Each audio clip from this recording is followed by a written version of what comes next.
কিছু মেঘলা, কিছু বই টই ধুলো লাগা, কিছু ইচ্ছে সারা দিচ্ছে এই বসন্ত রাত জাগা।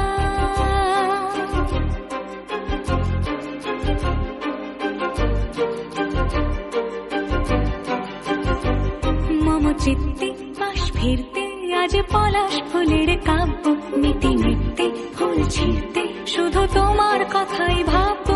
আজ হাওয়া বেপরোয়া দিল সন্ধে পাখির ঝাঁক, এই বিকেল আর বেলফুল হৃদ মাঝারে থাক নীল দিগন্ত